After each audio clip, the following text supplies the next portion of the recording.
Tema firman Tuhan hari ini berbicara segala perkara dapat kutanggung jawab Dia. Mari kita baca di dalam Filipi 4 ayat 13.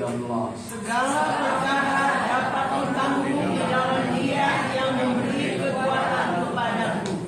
Amin. Mengapa Paulus menulis bahwa segala perkara dia dapat menanggungnya? Itu mengerti bahwa Paulus mengalami banyak pergumulan, banyak tekanan, banyak penindasan. Dia telah mengalami dikejar-kejar penyamuk. Paulus sudah mengalami yang namanya dirampok, dicambuk, bahkan mau dibunuh. Kalau kita melihat penderitaan Paulus dalam memberitakan Injil, Paulus menyampaikan kepada jemaat Filipi supaya mereka tetap kuat. Kalau kita baca, saya saja yang baca ayat 1. Karena itu saudara-saudaraku yang kukasihi dan yang kurindukan, sukacitaku dan mahkotaku, berdirilah juga dengan teguh dalam Tuhan. Hai saudara-saudaraku yang kekasih. Paulus mengingatkan umat Tuhan supaya mereka berdiri teguh untuk dapat menanggung segala sesuatu. Jangan goyah. Amin. Katakan kanan kiri saudara, jangan goyah. Jangan goyah. Katakan kanan kiri, kau dan aku sering goyah.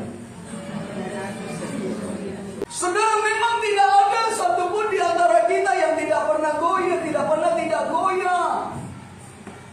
Tidak ada satupun di antara kita yang berani berkata, aku selalu kuat. Tidak ada di antara kita yang berani berkata, aku selalu bahagia, aku selalu gembira. Mengapa? Karena dalam kolong langit ini semua ada waktunya. Amin. Baru kita pakai baju baru. Ada kalanya tahun baru kita pakai baju lama. Semua ada waktunya. Ada waktunya di dompet kita uang banyak untuk tetap bisa menanggung segala perkara. Tidak ada kata lain. Dia katakan di ayat pertama, berdirilah teguh dalam Tuhan. Amin. Kata teguh, saudara, ini sama dengan tak tergoyahkan. Katakan karena kita tergoyahkan. Bukankah sering kita ketika kita diingatkan, ketika kita ditegur, ketika kita diberi nasihat, ketika kita mendapatkan satu perintah, kita sering merasakan kita kecewa. Bukankah sering ketika kita dihina, dibohongi, diomongin, kita merasa goyah? Dan bukankah banyak sering sekali kegoyahan kita sasarannya adalah Tuhan? Kita yang bermasalah dengan istri, kita yang bermasalah dengan suami, kita marah dengan Tuhan. Kita yang bermasalah dengan tetangga, kita yang bermasalah dengan anak, kita gak ke gereja. Bukankah itu sering terjadi? Kita gak senang dengan hamba Tuhan, kita gak senang sesama pelayan, kita juga gak senang dengan Tuhan.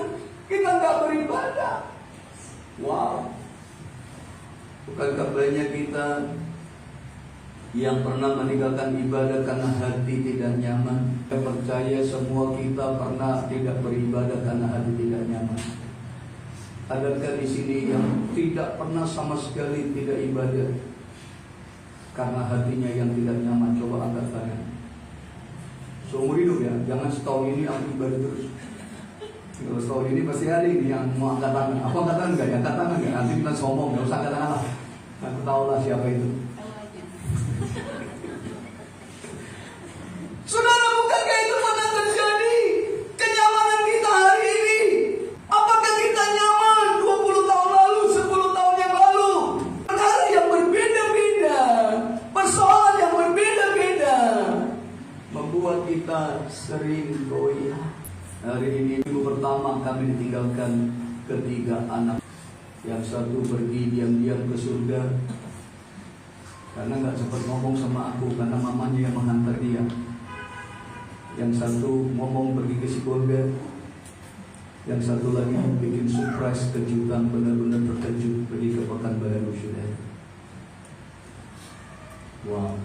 Dan kalau melihat apa kerinduan hati, apa kesepakatan, seharusnya secara manusia Jimmy tidak ke Pekanbaru. Kalau melihat keinginan, tapi kalau kita melihat apa yang dikatakan firman Tuhan, rancanganku bukan rancanganmu, sejauh langit dari bumi. Saudara, untuk memutuskan itu bukan gampang, bukan mudah. Tetapi kalau kita melihat bagaimana Allah bekerja, bagaimana prosesnya Tuhan, maka kita bisa memutuskan yang mana sesungguhnya yang Tuhan mau.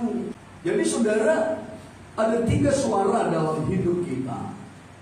Suara Allah, suara Roh Kudus, suara di kita, lalu suara roh jahat. Kadang saudara, kita lebih memberi kepada suara hati, karena suara hati dengan suara Roh Kudus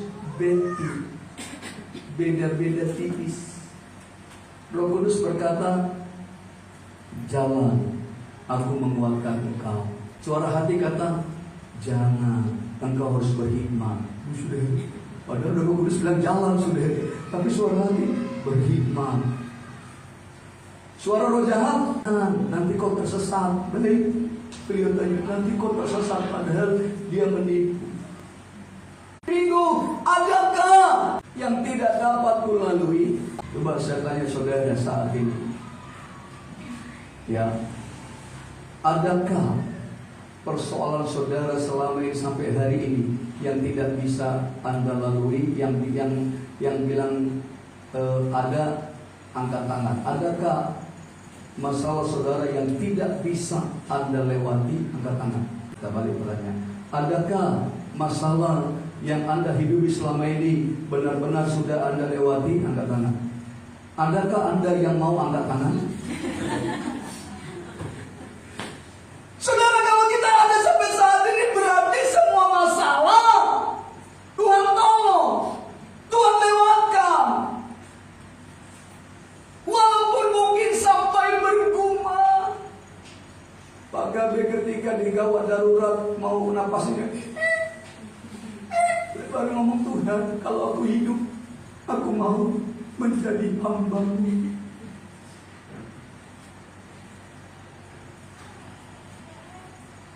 Mungkin ada yang bermasalah berat dalam keluarga Tuhan, udah berat sekali Tuhan. Kalau Kau tolong aku Tuhan, aku mau setia. Si Tepuh ketika naik pesawat ke Batam sendirian, Tuhan tolong aku. Kalau Engkau berkati aku setia.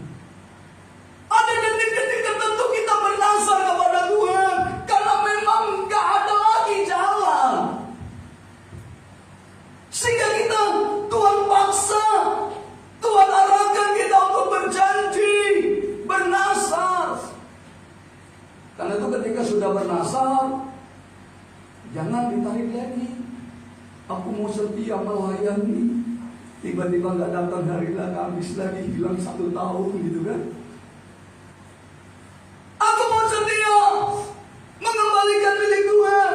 Mungkin berjalan cuma berapa bulan, berapa tahun. Saudara, kadang-kala Allah memaksa kita